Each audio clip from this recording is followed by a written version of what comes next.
Let's English with K. The Little Mermaid, a fairy tale by Hans Christian Andersen.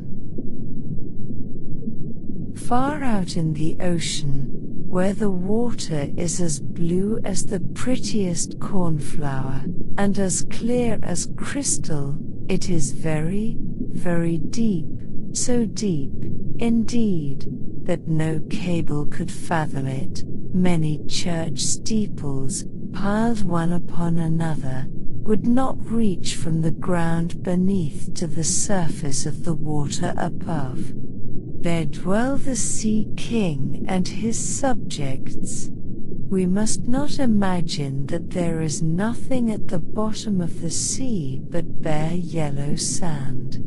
No, indeed, the most singular flowers and plants grow there, the leaves and stems of which are so pliant that the slightest agitation of the water causes them to stir as if they had life. Fishes, both large and small, glide between the branches as birds fly among the trees here upon land. In the deepest spot of all stands the castle of the Sea King. Its walls are built of coral, and the long, Gothic windows are of the clearest amber. The roof is formed of shells that open and close as the water flows over them. Their appearance is very beautiful, for in each lies a glittering pearl, which would be fit for the diadem of a queen. The Sea King had been a widower for many years, and his aged mother kept house for him. She was a very wise woman, and exceedingly proud of her high birth. On that account she wore 12 oysters on her tail, while others, also of high rank, were only allowed to wear 6. She was, however, deserving of very great praise, especially for her care of the little sea princesses, her granddaughters.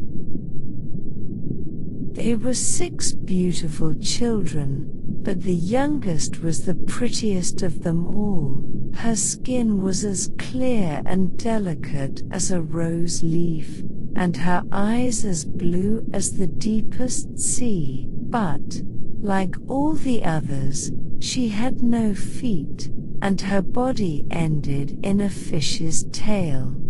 All day long they played in the great halls of the castle, or among the living flowers that grew out of the walls. The large amber windows were open, and the fish swam in, just as the swallows fly into our houses when we open the windows, excepting that the fishes swam up to the princesses, ate out of their hands, and allowed themselves to be stroked. Outside the castle there was a beautiful garden, in which grew bright red and dark blue flowers, and blossoms like flames of fire. The fruit glittered like gold, and the leaves and stems waved to and fro continually. The earth itself was the finest sand, but blue as the flame of burning sulphur. Over everything lay a peculiar blue radiance, as if it were surrounded by the air from above, through which the blue sky shone, instead of the dark depths of the sea. In calm weather the sun could be seen, looking like a purple flower, with the light streaming from the calyx. Each of the young princesses had a little plot of ground in the garden, where she might dig and plant as she pleased. One arranged her flower bed into the form of a whale, another thought it better to make hers like the figure of a little mermaid, but that of the youngest was round like the sun, and contained flowers as red as his rays at sunset. She was a strange child, quiet and thoughtful, and while her sisters would be delighted with the wonderful things which they obtained from the wrecks of vessels, she cared for nothing but her pretty red flowers, like the sun, excepting a beautiful marble statue. It was the representation of a handsome boy, carved out of pure white stone, which had fallen to the bottom of the sea from a wreck. She planted by the statue a rose-colored weeping willow. It grew splendidly, and very soon hung its fresh branches over the statue, almost down to the blue sands. The shadow had a violet tint, and waved to and fro like the branches. It seemed as if the crown of the tree and the root were at play, and trying to kiss each other. Nothing gave her so much pleasure as to hear about the world above the sea. She made her old grandmother tell her all she knew of the ships and of the towns, the people and the animals. To her it seemed most wonderful and beautiful to hear that the flowers of the land should have fragrance, and not those below the sea, that the trees of the forest should be green, and that the fishes among the trees could sing so sweetly that it was quite a pleasure to hear them. Her grandmother called the little birds fishes, or she would not have understood her, for she had never seen birds. "When you have reached your 15th year," said the grandmother, "you will have permission to rise up out of the sea, to sit on the rocks in the moonlight, while the great ships are sailing by, and then you will see both forests and towns." In the following year, one of the sisters would be 15, but as each was a year younger than the other, the youngest would have to wait 5 years before her turn came to rise up from the bottom of the ocean and see the earth as we do. However, each promised to tell the others what she saw on her first visit, and what she thought the most beautiful, for their grandmother could not tell them enough. There were so many things on which they wanted information. None of them longed so much for her turn to come as the youngest, she who had the longest time to wait, and who was so quiet and thoughtful. Many nights she stood by the open window, looking up through the dark blue water, and watching the fish as they splashed about with their fins and tails. She could see the moon and stars shining faintly, but through the water they looked larger than they do to our eyes.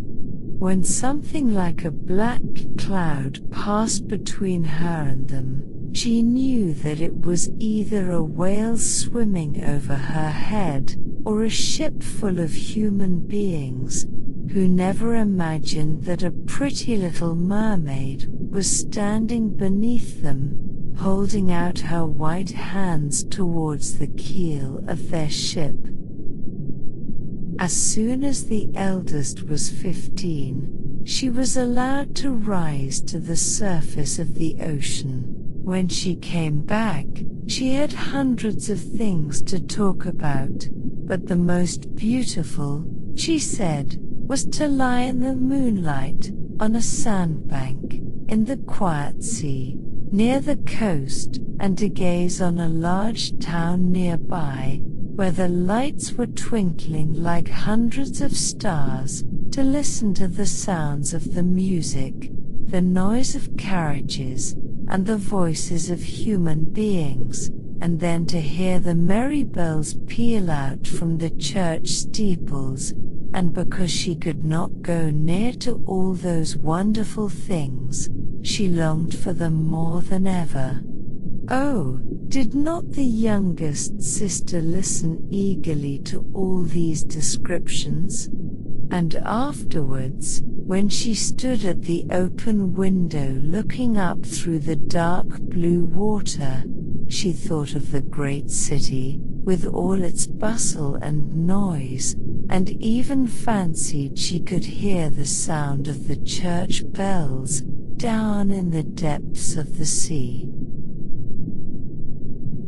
In another year, the second sister received permission to rise to the surface of the water and to swim about where she pleased. She rose just as the sun was setting, and this, she said, was the most beautiful sight of all. The whole sky looked like gold, while violet and rose-colored clouds, which she could not describe, floated over her, and, still more rapidly than the clouds, flew a large flock of wild swans towards the setting sun, looking like a long white veil across the sea. She also swam towards the sun, but it sunk into the waves, and the rosy tints faded from the clouds and from the sea. The third sister's turn followed. She was the boldest of them all, and she swam up a broad river that emptied itself into the sea. On the banks she saw green hills covered with beautiful vines. Palaces and castles peeped out from amid the proud trees of the forest. She heard the birds singing, and the rays of the sun were so powerful that she was obliged often to dive down under the water to cool her burning face. In a narrow creek she found a whole troop of little human children, quite naked, and sporting about in the water. She wanted to play with them, but they fled in a great fright. And then a little black animal came to the water. It was a dog, but she did not know that, for she had never before seen one. This animal barked at her so terribly that she became frightened and rushed back to the open sea. But she said she should never forget the beautiful forest, the green hills, and the pretty little children who could swim in the water, although they had not fishes' tails. The fourth sister was more timid. She remained in the midst of the sea, but she said it was quite as beautiful there as nearer the land. She could see for so many miles around her, and the sky above looked like a bell of glass. She had seen the ships, but at such a great distance that they looked like seagulls. The dolphins sported in the waves, and the great whales spouted water from their nostrils till it seemed as if 100 fountains were playing in every direction. The fifth sister's birthday occurred in the winter, so when her turn came, she saw what the others had not seen the first time they went up.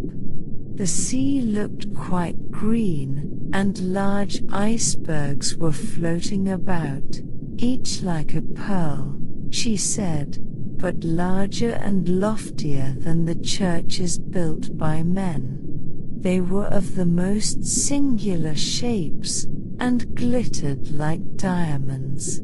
She had seated herself upon one of the largest, and let the wind play with her long hair, and she remarked that all the ships sailed by rapidly, and steered as far away as they could from the iceberg, as if they were afraid of it. Towards evening, as the sun went down, dark clouds covered the sky, the thunder rolled and the lightning flashed, and the red light glowed on the icebergs as they rocked and tossed on the heaving sea. On all the ships the sails were reefed with fear and trembling, while she sat calmly on the floating iceberg, watching the blue lightning as it darted its forked flashes into the sea. When first the sisters had permission to rise to the surface, they were each delighted with the new and beautiful sights they saw, but now, as grown-up girls, they could go when they pleased, and they had become indifferent about it. They wished themselves back again in the water, and after a month had passed they said it was much more beautiful down below, and pleasanter to be at home. Yet often, in the evening hours, the 5 sisters would twine their arms round each other, and rise to the surface, in a row. They had more beautiful voices than any human being could have, and before the approach of a storm, and when they expected a ship would be lost, they swam before the vessel, and sang sweetly of the delights to be found in the depths of the sea, and begging the sailors not to fear if they sank to the bottom. But the sailors could not understand the song, they took it for the howling of the storm. And these things were never to be beautiful for them, for if the ship sank, the men were drowned, and their dead bodies alone reached the palace of the Sea King. When the sisters rose arm in arm through the water in this way, their youngest sister would stand quite alone, looking after them, ready to cry, only that the mermaids have no tears, and therefore they suffer more. "Oh, were I but 15 years old," said she, "I know that I shall love the world up there, and all the people who live in it." At last she reached her 15th year. "Well, now, you are grown up," said the old dowager, her grandmother, "so you must let me adorn you like your other sisters," and she placed a wreath of white lilies in her hair, and every flower leaf was half a pearl. Then the old lady ordered 8 great oysters to attach themselves to the tail of the princess to show her high rank. "But they hurt me so," said the little mermaid. "Pride must suffer pain," replied the old lady. Oh, how gladly she would have shaken off all this grandeur, and laid aside the heavy wreath. The red flowers in her own garden would have suited her much better, but she could not help herself, so she said, "Farewell," and rose as lightly as a bubble to the surface of the water. The sun had just set as she raised her head above the waves, but the clouds were tinted with crimson and gold, and through the glimmering twilight beamed the evening star in all its beauty. The sea was calm, and the air mild and fresh. A large ship, with 3 masts, lay becalmed on the water, with only 1 sail set, for not a breeze stiffed, and the sailors sat idle on deck or amongst the rigging. There was music and song on board, and, as darkness came on, 100 colored lanterns were lighted, as if the flags of all nations waved in the air. The little mermaid swam close to the cabin windows. and now and then, as the waves lifted her up, she could look in through clear glass window panes and see a number of well-dressed people within. Among them was a young prince, the most beautiful of all, with large black eyes. He was 16 years of age, and his birthday was being kept with much rejoicing. The sailors were dancing on deck, but when the prince came out of the cabin, more than 100 rockets rose in the air, making it as bright as day. The little mermaid was so startled that she dived underwater, and when she again stretched out her head, it appeared as if all the stars of heaven were falling around her. She had never seen such fireworks before. Great suns spurted fire about, splendid fireflies flew into the blue air, and everything was reflected in the clear, calm sea beneath. The ship itself was so brightly illuminated that all the people, and even the smallest rope, could be distinctly and plainly seen. And how handsome the young prince looked, as he pressed the hands of all present and smiled at them, while the music resounded through the clear night air. It was very late, yet the little mermaid could not take her eyes from the ship, or from the beautiful prince. The colored lanterns had been extinguished, no more rockets rose in the air, and the cannon had ceased firing, but the sea became restless, and a moaning, grumbling sound could be heard beneath the waves. Still the little mermaid remained by the cabin window, rocking up and down on the water, which enabled her to look in. After a while, the sails were quickly unfurled, and the noble ship continued her passage, but soon the waves rose higher, heavy clouds darkened the sky, and lightning appeared in the distance. A dreadful storm was approaching. Once more the sails were reefed, and the great ship pursued her flying course over the raging sea. The waves rose mountains high, as if they would have overtopped the mast, but the ship dived like a swan between them, and then rose again on their lofty, foaming crests. To the little mermaid this appeared pleasant sport, not so to the sailors. At length the ship groaned and creaked, the thick planks gave way under the lashing of the sea as it broke over the deck, the mainmast snapped asunder like a reed, the ship lay over on her side, and the water rushed in. The little mermaid now perceived that the crew were in danger. Even she herself was obliged to be careful to avoid the beams and planks of the wreck which lay scattered on the water.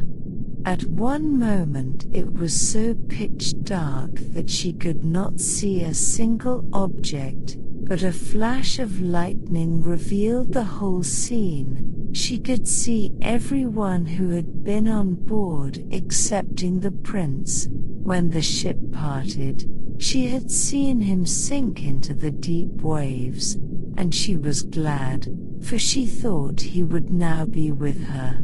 And then she remembered that human beings could not live in the water, so that when he got down to her father's palace he would be quite dead. But he must not die.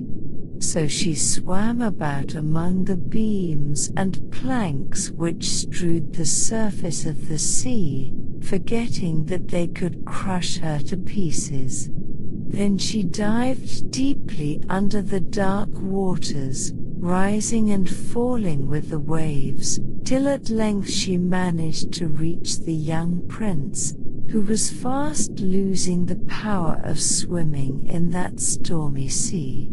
His limbs were failing him, his beautiful eyes were closed, and he would have died had not the little mermaid come to his assistance. She held his head above the water, and let the waves drift them where they would. In the morning the storm had ceased, but of the ship not a single fragment could be seen. The sun rose up red and glowing from the water, and its beams brought back the hue of health to the prince's cheeks, but his eyes remained closed. The mermaid kissed his high, smooth forehead, and stroked back his wet hair. He seemed to her like the marble statue in her little garden, and she kissed him again, and wished that he might live. Presently they came in sight of land. She saw lofty blue mountains, on which the white snow rested as if a flock of swans were lying upon them. Near the coast were beautiful green forests, and close by stood a large building, whether a church or a convent she could not tell. Orange and citron trees grew in the garden, and before the door stood lofty palms. The sea here formed a little bay, in which the water was quite still, but very deep, so she swam with the handsome prince to the beach, which was covered with fine, white sand, and there she laid him in the warm sunshine, taking care to raise his head higher than his body. Then bells sounded in the large white building, and a number of young girls came into the garden. The little mermaid swam out farther from the shore and placed herself between some high rocks that rose out of the water. Then she covered her head and neck with the foam of the sea so that her little face might not be seen, and watched to see what would become of the poor prince. She did not wait long before she saw a young girl approach the spot where he lay. She seemed frightened at first, but only for a moment. Then she fetched a number of people, and the mermaid saw that the prince came to life again, and smiled upon those who stood round him. But to her he sent no smile. He knew not that she had saved him. This made her very unhappy, and when he was led away into the great building, she dived down sorrowfully into the water, and returned to her father's castle. She had always been silent and thoughtful, and now she was more so than ever. Her sisters asked her what she had seen during her first visit to the surface of the water, but she would tell them nothing. Many an evening and morning did she rise to the place where she had left the prince. She saw the fruits in the garden ripen till they were gathered, the snow on the tops of the mountains melt away, but she never saw the prince, and therefore she returned home, always more sorrowful than before. It was her only comfort to sit in her own little garden, and fling her arm round the beautiful marble statue which was like the prince, but she gave up tending her flowers, and they grew in wild confusion over the paths, twining their long leaves and stems round the branches of the trees, so that the whole place became dark and gloomy. At length she could bear it no longer, and told one of her sisters all about it. Then the others heard the secret, and very soon it became known to two mermaids whose intimate friend happened to know who the prince was. She had also seen the festival on board ship, and she told them where the prince came from, and where his palace stood. "Come, little sister," said the other princesses. Then they entwined their arms and rose up in a long row to the surface of the water, close by the spot where they knew the prince's palace stood. It was built of bright yellow shining stone, with long flights of marble steps, one of which reached quite down to the sea.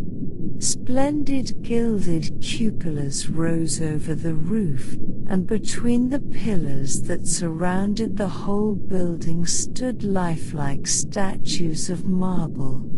Through the clear crystal of the lofty windows could be seen noble rooms, with costly silk curtains and hangings of tapestry, while the walls were covered with beautiful paintings, which were a pleasure to look at. In the center of the largest saloon, a fountain threw its sparkling jets high up into the glass cupola of the ceiling, through which the sun shone down upon the water and upon the beautiful plants growing round the basin of the fountain. Now that she knew where he lived, she spent many an evening and many a night on the water near the palace. She would swim much nearer the shore than any of the others ventured to do. Indeed, once she went quite up the narrow channel under the marble balcony, which threw a broad shadow on the water. Here she would sit and watch the young prince, who thought himself quite alone in the bright moonlight. She saw him many times of an evening sailing in a pleasant boat, with music playing and flags waving. She peeped out from among the green rushes, and if the wind caught her long silvery white veil, those who saw it believed it to be a swan, spreading out its wings.